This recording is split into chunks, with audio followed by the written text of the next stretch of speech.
আসসালামু আলাইকুম। সুস্থ থাকি বিডি স্বাস্থ্য বিষয়ক আলোচনায় আপনাদের আরেকবার স্বাগত জানাচ্ছি। আজকে খুবই গুরুত্বপূর্ণ একটি বিষয় নিয়ে আলোচনা করব। সেটি আপনার কিংবা আপনার ফ্যামিলি কিংবা আপনার আশপাশের যে কারোর জন্য জানা খুবই জরুরি।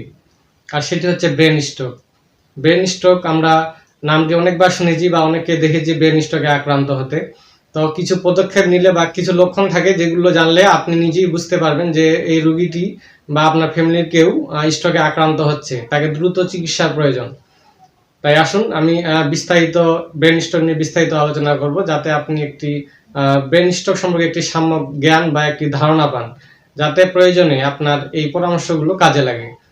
তো ব্রেন স্ট্রোক কি? খুব সহজ ভাষায় বলছি, আমাদের ব্রেন, শুধু ব্রেন না, আমাদের শরীরের প্রত্যেকটি অংশে কিন্তু অক্সিজেন এবং রক্তের প্রয়োজন। এই অক্সিজেনটি নিয়ে যায় কিন্তু আমাদের এই রক্ত। এখন এই রক্তনালী আমাদের কিন্তু ব্রেনের সাথে সংযুক্ত আছে। এখন এই রক্তনালী যদি কোনো কারণে ব্লক হয়, যদি বাধাগ্রস্ত হয় কিংবা ছিঁড়ে যায়, তিনটি কারণে সাধারণত ব্রেনে পর্যাপ্ত পরিমাণে অক্সিজেন বা রক্ত যেতে পারে না। এর ফলে হয় কি, আমাদের যে ব্রেনের কোষগুলো এগুলো ধীরে ধীরে নষ্ট হতে থাকে। আর এই অবস্থাকে আমরা বলতেছি ব্রেন স্ট্রোক। এই ব্রেন স্ট্রোক একটি খুবই গুরুতর একটি স্বাস্থ্য সমস্যা, যেটি কারণে আপনার ঠিকমতো চিকিৎসা না হলে পঙ্গুত্ব বরণ হতে পারে, এমনকি মৃত্যুর ঝুঁকিও থাকে। তো এবার আসি আমরা স্ট্রোকের লক্ষণগুলো ডিটেলসে জানবো এবং এরপরে জানবো যে স্ট্রোক হওয়ার পেছনে কারণগুলো কি। কারণ আমরা যদি স্ট্রোক হওয়ার পেছনে কারণগুলো জানি, তাহলে আমরা অনেকটাই সচেতন থাকতে পারবো বা সেই অনুযায়ী লাইফস্টাইল চেঞ্জ করতে পারবো। আর শেষে স্ট্রোক যেন না হয় সেজন্য আপনাদের জন্য কিছু পরামর্শ থাকবে, যেগুলো মেনে চললে ইনশাআল্লাহ আমাদের স্ট্রোক হবে না। লক্ষণগুলো আসি। প্রথমে যে লক্ষণটি আপনারা খেয়াল করবেন সেটি হচ্ছে যে মুখের একদিক বাঁকা হয়ে যাওয়া। হ্যাঁ, মুখ একদিকে বাঁকা হয়ে গেছে, তাহলে ভাববেন যে মোটামুটি সেই রুগীটি বা সে লোকটি স্ট্রোকে আক্রান্ত। এরপরে হচ্ছে আপনার কথা বলতে গিয়ে জড়িয়ে যাবে, অর্থাৎ ঠিক মতো কথা বলতে পারবে না। আর আমাদের যে শরীর, আমাদের যে হাতগুলো রয়েছে, এই হাতগুলো সাধারণত অসাড় হয়ে যাওয়া বা দুর্বল লাগা, অবশ লাগা, এমন এতটাই অবশ লাগবে যে আপনি মাথার উপরে তুলতে পারবেন না। বা কাউকে যদি দেখেন যে মাথার উপর হাত তুলতে পারছেন না, অবশ লাগতেছে, তাহলে ভাববেন যে হয়তো বা স্ট্রোকে আক্রান্ত হতে চলেছে বা স্ট্রোকে আক্রান্ত হয়েছে। এরপরে যেটি বড় লক্ষণ সেটি হচ্ছে যে হাঁটতে পারবে না, রুগী ঠিক মতো হাঁটতে পারবে না, একদিকে হাঁটবে তো অন্যদিকে চলে যাবে। এসব লক্ষণের পাশাপাশি যদি দেখেন যে আপনি চোখে ঝাপসা দেখছেন, অর্থাৎ দৃষ্টি শক্তি ক্ষীণ হয়ে আসছে, এটি একটি স্ট্রোকের লক্ষণ হতে পারে। আর প্রচন্ড মাথা ব্যথা, প্রচন্ড, এইগুলো কারণের সাথে কিন্তু প্রচন্ড মাথা ব্যথা, বাস পড়ার মতো মাথা ব্যথা কিন্তু রোগী লক্ষ্য করবে। আমাদের মুখের ভিতর যে লালা, এটি কিন্তু আমরা স্বাভাবিকভাবে গিলি, খাবারের সাথেও গিলি। এখন যদি আপনি স্ট্রোকে আক্রান্ত হন, তাহলে কিন্তু সেই লালাটাও গিলতে পারবেন না, অর্থাৎ সেটি আপনার মুখ দিয়ে ফেনা আকারে বের হতে পারে। তো মোটামুটি এইগুলো লক্ষণ যদি দেখেন, তাহলে আপনি ভাববেন যে বা রোগীটি স্ট্রোকে আক্রান্ত হতে চলেছে বা স্ট্রোক করেছে। কি কি কারণে আপনার স্ট্রোক হতে পারে, তো কারণগুলো আলোচনা করি। নাম্বার 1 যেটি কারণ হচ্ছে সেটি হচ্ছে উচ্চ রক্তচাপ। 120/80 রক্তচাপটা আমাদের সবার জন্য ভালো। এখন যদি 140 উপরেরটা এবং নিচে যদি 90 এর বেশি হয়ে থাকে এবং এটি যদি ঠিকমতো চিকিৎসা না করা হয় বা লাইফস্টাইল যদি আপনি ঠিকমতো মেনে না চলেন, তাহলে স্ট্রোকের ঝুঁকি দিন দিন বেড়ে যায়। তাই এরপরে যেটি কারণ হচ্ছে সেটি হচ্ছে কোলেস্টেরল। আমাদের যদি অতিরিক্ত কোলেস্টেরল থেকে থাকে, সেটি কিন্তু স্ট্রোকের জন্য একটি ঝুঁকিপূর্ণ বিষয়। তো কোলেস্টেরল কিভাবে কমাবেন, এটি একটি দীর্ঘ আলোচনার বিষয়, পরবর্তীতে আমি নিয়ে আলোচনা করব।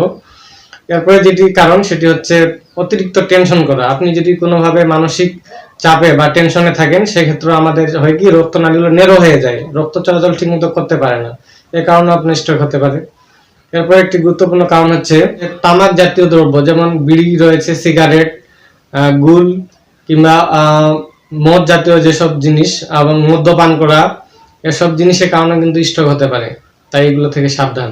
আরেকটি হচ্ছে যে আমাদের লাইফস্টাইল, অলসভাবে লাইফস্টাইল কাটানো, শুয়ে বসে থাকা, অতিরিক্ত ওজন বেড়ে যাওয়া, এগুলো সাধারণত কারণ। এখন আমরা আসি যে সমাধানের দিকে, যে আমরা কি কি রুলস ফলো করলে বা লাইফস্টাইল চেঞ্জ করলে এই অনাকাঙ্ক্ষিত ঝুঁকি থেকে আমরা অনেকটাই ভালো থাকতে পারি।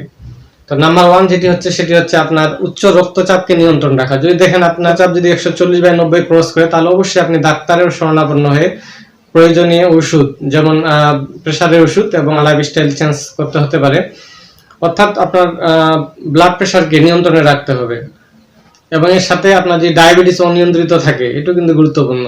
ডায়াবেটিস যদি আপনার অনিয়ন্ত্রিত থাকে, আপনি ডাক্তারের শরণাপন্ন হয়ে ডায়াবেটিসকে নিয়ন্ত্রণে রাখবেন, সেটি খাবারের মাধ্যমে, ডাক্তারের পরামর্শে ওষুধ বা ইনসুলিনের মাধ্যমেও হতে পারে।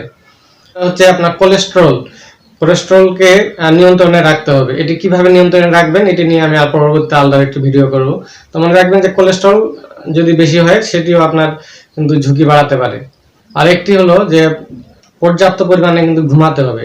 মিনিমাম 6 থেকে 8 ঘন্টা নিরবচ্ছিন্ন ঘুম আপনার শরীরের জন্য খুবই প্রয়োজন। আর ধূমপান, তামাক, জর্দা এবং মদ্যপান এগুলো একেবারেই না বলুন, কারণ এগুলো আপনার ব্রেন স্ট্রোকের জন্য অন্যতম দায়ী হিসেবে ধরা হয়। আর নিয়মিত ব্যায়াম করুন, আর কায়িক শ্রম করুন। কায়িক শ্রম করার সুযোগ না থাকলে নিয়মিত ব্যায়াম করুন। খাদ্যাভ্যাসে পরিবর্তন আনুন। অতিরিক্ত ভাজা পোড়া তৈলাক্ত জিনিস, আপনার কোলেস্ট্রল যেগুলোতে বেশি রয়েছে সেগুলো আমরা যদি না খাই, অর্থাৎ ফুড হ্যাবিট, ভালো কিছু খাওয়ার অভ্যাস করতে হবে এবং নিয়মিত ব্যায়াম করতে হবে। এটাও কিন্তু যদি আমরা নিয়মিত ব্যায়াম করি তাহলে অনেকটা আপনার ব্রেন স্ট্রোকের ঝুঁকি থেকে আমরা রেহাই পেতে পারি। এতে ব্রেন স্ট্রোকের লক্ষণগুলো এবং ব্রেন স্ট্রোক কেন হয় এবং এর কারণগুলো কি, এবং সাথে সবকিছু সমাধান দেওয়ার চেষ্টা করেছি। এটি সমাধান না, আপনি যদি এই লক্ষণগুলো দেখেন, যে লক্ষণগুলোর কথা বললাম, যদি এই লক্ষণগুলো দেখেন অবশ্যই আপনি ডাক্তারের শরণাপন্ন হবেন। রোগীকে তৎক্ষণাৎ হসপিটালে নিয়ে যেতে হবে, কারণ ব্রেন স্ট্রোক করার 2-3 ঘন্টা কিন্তু খুবই গুরুত্বপূর্ণ। যদি মতো চিকিৎসা শুরু করতে না পারেন তাহলে রোগীর কিন্তু অনেক বড় ধরনের ক্ষতি হতে পারে, তার অঙ্গহানি হতে পারে, এমনকি মৃত্যু ঝুঁকি থাকতে পারে। তাই যেসব লক্ষণ আমি বললাম সেই লক্ষণগুলো যদি প্রকাশ পায় স্পষ্ট আকারে কারো মাঝে, তাহলে অবশ্যই দেরি না করে রোগীকে হসপিটালে নেওয়ার ব্যবস্থা করবেন। আর ভিডিওটি ভালো লেগে থাকলে অবশ্যই একটি লাইক দেবেন, কমেন্ট করবেন, আর শেয়ার করে অন্যদের দেখার ব্যবস্থা করে দিতে পারেন। তো আজ এ পর্যন্তই। আল্লাহ হাফেজ।